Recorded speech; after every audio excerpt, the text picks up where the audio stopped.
अस्सलाम वालेकुम everyone, welcome to HS global learning studio. I am your instructor Rana Haseeb और आज हम कंप्यूटर कोर्स की नेक्स्ट क्लास के साथ हाजिर हैं।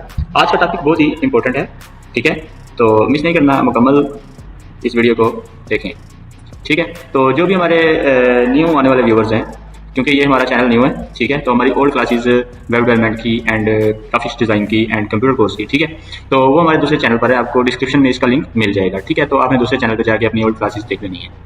तो शुरू करते हैं आज की क्लास। अगर आप कंप्यूटर पर काम करते हैं, चाहे ऑफिस में हो, फ्रीलांसिंग कर रहे हो या जस्ट लर्निंग पर्पज से, तो फाइल्स को प्रॉपरली ऑर्गेनाइज करना आपकी स्किल बेस होता है। ओके, तो चलो स्टेप बाय स्टेप सीखते हैं कैसे हम अपनी फाइल्स और फोल्डर्स को प्रोफेशनल तरीके से मैनेज कर सकते हैं। सबसे पहले समझना ज़रूरी है कि कंप्यूटर में जो भी डाटा होता है वो फाइल्स की सूरत में सेव होता है। जैसे वर्ड डॉक्यूमेंट हो गया, ठीक है, डॉट डॉक्स होता है, ओके। इसी तरह एक्सेल शीट का जो होता है वो डॉट एक्सएलएस होता है। मैं आपको समझाऊंगा, ठीक है, पहले आप सुन लें। इस तरह जैसे ये इमेज पड़ी है, इसका डॉट जेपीईजी होता है, ठीक है, इसके ना ये डॉट पीएनजी शो हो रहा है। इसी तरह वीडियो का MP4 होता है। ये सब अलग अलग एक्सटेंशंस होती हैं जो बताती हैं कि फाइल्स किस टाइप की है। अगर आपको ये फाइल्स एक जगह रखनी है तो उसके लिए हम फोल्डर्स यूज़ करते हैं, ठीक है। सारी फाइल्स, लाइक मेरे पास एक ये तस्वीर पड़ी है, एक ये पड़ी है, एक ये पड़ी है, एक ये पड़ी है, ठीक है, ये सब बिखरी पड़ी है, ओके। तो मैं चाहता हूँ कि ये सब एक फोल्डर में आ जाए, ओके। तो यहाँ से न्यू राइट क्लिक करूँगा, ठीक है, ये फोल्डर आ जाएगा। फोल्डर, यहाँ से मैं फोल्डर का कोई भी नाम रख सकता हूँ, ठीक है, और अपनी इन फाइल्स को सिलेक्ट कर लूँगा, ठीक है। एक सिलेक्ट आप इस तरह से भी कर सकते हैं, कई दफ़ा आप इस तरह से नहीं करते, तो आप एक फाइल सेलेक्ट करें, कीबोर्ड से कंट्रोल का बटन प्रेस करें और दूसरी फाइल पर क्लिक करें। इसी तरह कंट्रोल का बटन आपने प्रेस रखना है और तीसरी भी, इसी तरह चौथी राइट क्लिक करें। एंड अगर आप चाहते हैं कि यहाँ भी पड़ी रहें और फोल्डर में भी चली जाएँ तो आपने कॉपी करना है, और अगर आप चाहते हैं कि यहाँ पर ख़त्म हो जाए और फोल्डर में चली जाए तो आपने कट करना है, ठीक है। यहाँ से आप कट करेंगे, अपना फोल्डर पर डबल क्लिक करें और इसमें पेस्ट कर दें, ठीक है। आपकी चारों फाइल्स इसमें आ जाएंगी और यहाँ से वो फाइल चली जाएंगी, ठीक है। मैं कंट्रोल Z कर देता हूँ, वो फाइल्स वापस आ जाएंगी, ठीक है, क्योंकि मेरी अलमारी खाली हो जाती है तो अलमारी में कुछ ना कुछ पड़ा होना चाहिए, ठीक है। ये था हमारा फोल्डर का प्रोसेस। फोल्डर को मैं डिलीट कर देता हूँ, ठीक है। इसी तरह आप अपना जो PC है वो ओपन करें। मैंने यहाँ पे अपना PC का शॉर्टकट नहीं रखा, ठीक है, मैं डायरेक्ट फोल्डर से खोलता हूँ, ओके। तो ये देखें, ये दिस PC है, ओके। आप यही फाइल्स यहाँ से कॉपी करके या कट करके अपनी जो ड्राइव्स हैं, ये D ड्राइव है मेरे पास, C ड्राइव है मेरे पास, C ड्राइव में कभी भी आपने डाटा सेव नहीं करना है, क्योंकि ये विंडो ड्राइव होती है। जब न्यू विंडो होगी तो आपका डाटा फिनिश हो जाएगा, ख़त्म हो जाएगा, ठीक है। तो आपने इसमें जो आपकी विंडो ड्राइव के अलावा विंडो ड्राइव से सेपरेट ड्राइव्स होंगी, आपने उसमें अपना डाटा सेव करना है। आप इसको डबल क्लिक करके ओपन करें, इसमें आप अपनी मर्जी का फोल्डर बनाएं, उसमें अपनी मर्जी की फाइल कॉपी पेस्ट कर लें, ठीक है। अगर आप फोल्डर का नेम बदलना चाहें, ठीक है, जस्ट राइट क्लिक करें, ठीक है, ये देखें, राइट क्लिक करें एंड यहाँ पे लिखा होगा रीनेम फोल्डर, ठीक है, ये देखें, ये रीनेम डिलीट के नीचे। जब आप रीनेम पे आएंगे तो यहाँ से भी हो जाएगा और इसकी एक शॉर्ट की है, आप इसको सेलेक्ट करें और कीबोर्ड से F2 प्रेस करें। F2 सबसे ऊपर टॉप पर बटन होते हैं, F1 F2, ठीक है। F2 प्रेस करेंगे तो ये रीनेम शो होगा, यहाँ से आप इसका फोल्डर का नेम चेंज कर सकते हैं, ठीक है। अब मैं आपको कंप्यूटर में 1000 फाइल्स लाइक आपके कंप्यूटर में पड़ी हैं, ठीक है। तो आपने उनमें से कोई फाइल सर्च करनी है 1000 फाइल्स में से, ठीक है। तो सिंपली आपने करना क्या है, आपने दिस PC के मेन पे आ जाना है, ठीक है, जहाँ पर ये सारी ड्राइव्स शो होती हैं। तो यहाँ पे देखें, एक सर्च दिस PC, ये टोटल PC में सर्च होगी। आपने यहाँ पे सर्च में क्लिक करना है और अपनी फाइल का नाम लिखना है। लाइक मैं कोई भी नाम दे देता हूँ, ठीक है। जैसे मैंने एक फाइल बनाई थी टी स्टॉल की, ठीक है, तो मैं T लिखता हूँ, ओके। तो ये देखें, ये जितनी T फाइल का नेम लिखा होगा वो सारी फाइल सामने आ जाएंगी, ठीक है।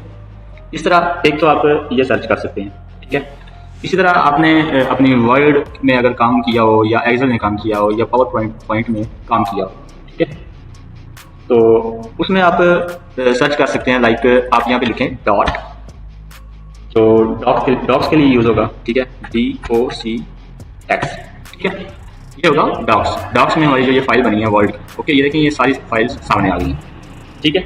इसी तरह आपने अगर एक्सेल में फाइल बनाई है तो आप लिखें डॉट XLX, ठीक है, तो एक्सेल, ठीक है, ये देखें, एक्सेल की फाइल सामने आ जाएंगी, ओके। मैं इसकी प्रॉपर्टी में देखता हूँ कि जो एक्सेल की फाइल बनी होती है, राइट क्लिक करें और प्रॉपर्टी ओपन करें, उसकी प्रॉपर्टी कैसी शो होती है। ये देखें XLSX, ठीक है, तो यहाँ मैं लिखता हूँ XL SX, कि ये सारी जितनी भी इस पीसी में एक्सेल की फाइल पड़ी होंगी वो सारी आ जाएंगी। इसी तरह अब डॉट JPG होता है, ठीक है, एक JPEG होता है, ओके, उसके बाद एक PNG होता है। इसी तरह ये सारी JPG पिक्स जो होंगी वो सारी मेरे सामने आ जाएंगी। इसी तरह डॉट MP4 जितनी वीडियोस होंगी वो सारी वीडियोस मेरे सामने आ जाएंगी, ठीक है।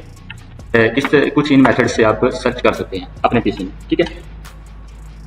उसके बाद हम बात करते हैं, अगर आपने कोई फाइल डिलीट करनी है तो उस पर राइट क्लिक करें, ठीक है। डिलीट करने के लिए एक मेथड ये है कि आप यहाँ से राइट क्लिक करें और ये डिलीट का ऑप्शन है, यहाँ से डैल हो जाएगी, ठीक है। दूसरा मेथड ये, जो फाइल डिलीट करनी है उसको सिलेक्ट करें, ठीक है। कीबोर्ड से डिलीट का ऑप्शन होगा जहाँ पर हमारी ये काउंटिंग लिखी होती है उस साइड पर, ठीक है, तो वहाँ से भी डिलीट हो जाएगी। एक ये जो आप सिंपल डिलीट करेंगे वो इस साइकिल में चली जाएगी, ठीक है। मैंने आपके सामने अभी फोल्डर डेल किया था, ओके। और जो फाइल आप सिंपल डेल करते हैं उसका मतलब होता है कि वो रिकवर भी हो सकती है। जब तक वो इस रिसाइकल में पड़ी है, मैं इसको ओपन करता हूँ और ये देखें ये वो फोल्डर है, ये रिकवर हो सकता है, दोबारा आपके पीसी में जा सकता है। सिंपली मेथड ये है कि जहाँ से आपने डिलीट किया था ये वहाँ वापस चला जाएगा, यहाँ से रिस्टोर करते हैं, ठीक है। अब जैसे ही इसको यहाँ से रिस्टोर करेंगे तो ये देखें कि ये फोल्डर वापस आ चुका है, यहीं से हमने डेस्कटॉप से ही इसे डेल किया था, ठीक है। तो एक ये दूसरे नंबर पे आप चाहते हैं कि इसको परमानेंट डेल कर दें, आप शिफ्ट प्रेस करें, ठीक है, और डेल के बटन पे क्लिक कर दें, ठीक है, तो ये परमानेंट डेल हो जाएगा, ये रिसाइकिल में नहीं जाएगा। मैंने शिफ्ट प्रेस किया हुआ है और मैं डेल का बटन दबाता हूँ, ये देखिए कह रहा है कि are you sure you want to permanently delete this folder, ठीक है, तो ये परमानेंट डिलीट हो गया। अब ये रिसाइकिल में नहीं आया, ये पीसी से बाहर हो गया, अब ये रिकवर नहीं हो सकता। इस तरह से आप फाइल्स की डिलीशन कर सकते हैं। जिप फाइल एक कंप्रेस्ड फॉर्मेट होता है जिसमें मल्टीपल फाइल को छोटी फाइल पैक किया जा सकता है, ठीक है। आप अपनी मल्टीपल फाइल जो हैं वो सिलेक्ट करें इस तरह से, ठीक है, तो उसको आप राइट क्लिक करें, आपके जो पीसी है उसमें विनरार इंस्टॉल होना चाहिए, ठीक है। विनरार एक सॉफ्टवेयर है, मैंने अपनी स्टार्ट वाली क्लासेस में बताया भी था और इंस्टॉल करने का तरीका भी बताया था, डाउनलोड करने का तरीका भी बताया था, ठीक है। तो आप ऐड टू रिजीव करेंगे तो आपकी ये फाइल्स एक फोल्डर में रेडी हो जाएंगी। ये ज़्यादा हम ईमेल, व्हाट्सएप या फाइल्स शेयर करने के लिए, ताकि आसानी से नेटवर्किंग में शेयर हो सकें, किसी को व्हाट्सएप कर सकें, इसके लिए हम इसका ज़्यादा यूज़ करते हैं, ठीक है। फाइल्स को ट्रांसफ़र करने के लिए USB drive, external hard disk या Google drive, OneDrive use कर सकते हैं, ठीक है। USB ड्राइव का तो आपको पता है, ओके। उसके बाद एक्सटर्नल हार्ड ड्राइव भी USB की तरह की होती है, ठीक है, लेकिन उसको हम ज़्यादा स्टोरेज के लिए यूज़ करते हैं, ठीक है। उसके बाद हम बात करते हैं गूगल ड्राइव की। गूगल ड्राइव वो होती है कि ये मेरी गूगल ड्राइव चल रही है, ठीक है, इसमें मेरा डाटा है, ये 15 GB फ्री मिलती है, जो आपकी Gmail की ड्राइव होती है ये उसके साथ कनेक्ट होती है, ठीक है। आप सिंपली गूगल पर गूगल ड्राइव लिखेंगे, मैं आपको ओपन करके दिखा देता हूँ। अपना ब्राउजर ओपन करता हूँ और यहाँ से google.com एंटर करता हूँ, ठीक है। जब भी कोई सर्च करें तो आप google.com पर सर्च करें, तो मैं यहाँ पर लिखता हूँ गूगल ड्राइव, ठीक है, डाउनलोड, एंटर, एंड ये उसका जो फर्स्ट वेबसाइट होगी, आप ये आइकॉन चेक कर लें, ये लोगो होगा गूगल ड्राइव का, ठीक है। आप यहाँ से डाउनलोड फॉर डेस्कटॉप, यहाँ से डाउनलोड करेंगे तो सिंपली जब आप इंस्टॉल करेंगे तो आपको सेटिंग मेथड समझ आ जाएगा, तो आप इसमें डाटा रख सकते हैं। देखिए मैंने इसमें अपना डाटा वगैरह सेव किया हुआ है। इसका फ़ायदा यह है कि मैं इस पीसी में भी यूज़ कर सकता हूँ, ठीक है। किसी भी पीसी में मैं अपनी ईमेल लॉगिन करूँगा, गूगल ड्राइव चलाऊँगा, नेट अवेलेबल होना चाहिए, ठीक है। तो जैसे ही नेट अवेलेबल होगा तो मैं अपनी ड्राइव लॉगिन करूँगा तो मेरा सारा डाटा मेरे सामने आ जाएगा, ठीक है। कोई USB की ज़रूरत नहीं मुझे पड़ेगी, कोई मुझे नेटवर्किंग की ज़रूरत नहीं पड़ेगी, कोई मुझे मतलब कि सेंड करने की ज़रूरत नहीं पड़ेगी। मेरी अपनी ड्राइव में डाटा पड़ा होगा, मैं किसी टाइम भी अपना डाटा यूज़ कर सकता हूँ, ठीक है।